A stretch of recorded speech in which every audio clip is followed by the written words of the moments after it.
Hello, hello, hello. Thank you again for tuning in to another one of these reviews. We're going to talk about Grimm. We're going to give my overall impression of Grimm. Please excuse the mess behind me. I'm in the process of moving. If you saw the first impression, we talked about Grimm. I thought it was a very good show from the start. It is a show that completed their sixth season and ended with their sixth season recently, March 31st of 2017, after premiering in October of 2011. It is a police procedural drama that involves high elements of dark fantasy, specifically the world of Grimm's fairy tales by the Brothers Grimm. So overall, I really, really enjoyed this show. I thought it was a great show. I thought it was a solid show. It's one of those shows that you're not, it's not like overly exciting or sensational, but it was a show that I feel like once you get into it, you stick with it. I did, and a lot of people I know who did watch Grimm, who are Grimsters, as we were called. Stuck with the show. It was a very solid show. So in the first season, we're mainly dealing with Nick Burkhardt, of course, the main character. He finds out he's from his family is a hunter, and he comes from a long line of hunters. And his hunter abilities pretty much become activated. Um, Most of the season, is spending him exploring his hunter capabilities while kind of protecting that secret from his girlfriend Juliet and his partner Hank. He enlists the help of a blue button named Monroe. Blue buttons are basically like the wolf, like the big bad wolf in Three Little Pigs or Little Red Riding Hood.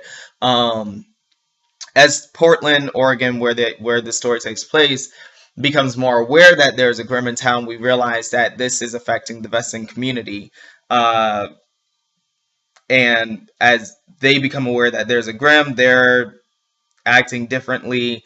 And we start to see that Nick's Captain Renard, captain of the police department, is obviously Vessin. We see him working with a woman named Adeline, who's an attorney and is also a Hexenbeast. So he's working with her, and we're kind of seeing like, okay, what's going on here? Is he on your side or not? It seems like they're trying to figure out things. Towards the end of the season, Adeline decides to put Juliet in a coma. She does it by bringing Juliet's a veterinarian. She brings in her cat. The cat scratch ultimately infects Juliet. She goes into a coma. And at the very end of the season, Nick's mother arrives, who he assumed to have been dead for the past 18 years. She's alive, and of course, she's a Grimm as well. In the second season, we start to see more that Renard maybe is a good guy, but he still seems to be playing two roles. He kisses Juliet to wake her from her coma. We kind of reminded of a Sleeping Beauty type storyline. And when she awakes, though, she has no memories of Nick at all. All her other memories are intact, but she has no memory of Nick at all. This season, Hank also learns about Nick being a Grimm, and he becomes more involved in the storyline, and there's an obsession because the kiss woke Juliet up. There's an obsession that grows between Juliet and Renard, and also what else happens in that? Adeline, the Hexenbeast, mother dies, and she doesn't know how she dies, but she knows she's dead and someone killed her. Uh, the season ends with Juliet getting her memory back and Nick turning into a zombie. Nick is a zombie for the first two episodes, I think, of the third season. And in the course of the last season, Nick takes away Adeline's Hexenbeast powers. So she's also obsessed with not only avenging her mother, but she's now obsessed with getting her Hexenbeast powers back.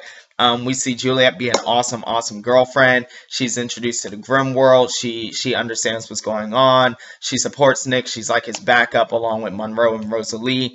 And Adeline figures out how to get her powers back, and that is to transform into Juliet and have sex with Nick.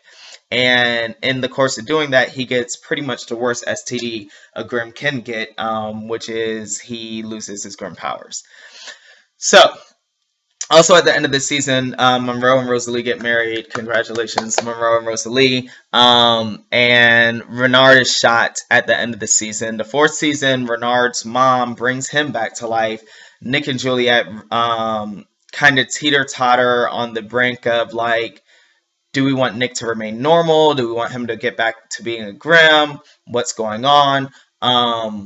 And ultimately, Juliet convinces Nick that he needs to become a Grimm because it's the only way to help save his friends Monroe and Rosalie from all that stuff going on. So the big thing that happens is at the end of the fourth season is in the course of getting Nick his powers back, Juliet becomes a Hexen Beast, and a very non-empathetic Hexen Beast. She's completely divorced of her human feelings, and she basically sets into a chain of events that leads to Nick's mother's demise. In the fifth season, we see that Adeline got pregnant by Nick. Backtrack a little. In the third season, Adeline had a baby with Renard. She had actually had sex with Renard and his brother, and then in the fourth season had sex with Nick. So well, no, sorry, she had sex with Nick in the third season, but yeah, she's kind of a whore. But so in the fifth season, Adeline gives birth to Nick's child, Kelly. They named the boy Kelly after Nick's mother. And also, we meet Eve. Eve is Juliet, but she's basically lost all the Juliet memories. She can remember. She has no emotional attachment to Juliet. It's probably the best way to say it. So I think this is the point in the storyline. A lot of people didn't really like what was going on in Grimm because I think a lot of us rooted for Nick and Juliet. And so once she turns Hexen Beast and once she kills the mom and once he Trouble kills her, that whole thing kind of turned everything upside down. Then when she returns as Eve, it's even worse because we're like, well, damn, I guess Nick and Juliet really are done because Juliet's no longer here. It's kind of confusing at first because you're like, is she really Juliet and just pretending or what? But she's like super powerful Hexen Beast, even more powerful than Adeline. And yeah, she's just completely divorced of the feelings of being Juliet. She's yeah, that's that.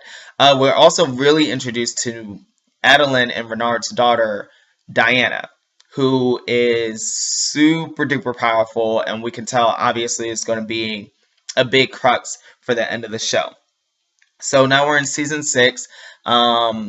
We spend part of the season trying to. Nick basically has to bring Renard down to his level because Renard was trying to kill Nick.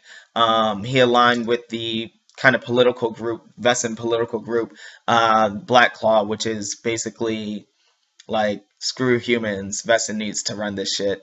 And in a chain of events, Nick kind of brings Renard down, and he's not on their side, but he just doesn't fuck with them anymore. And we get a huge series finale involving like the big bad evil of this kind of Netherlands place, like a Netherverse or a Vessenverse, so to speak, where things are kind of, it's a two separate realities. It was a great series finale. It was a great series. Absolutely love Grimm. I've been talking for so absolutely long. So if you stay tuned for this whole thing, kudos to you. But just watch Grimm. It was a really dope show. I hope you like it, and I loved it. So that's it. Thank you again for watching these reviews. Please stay tuned.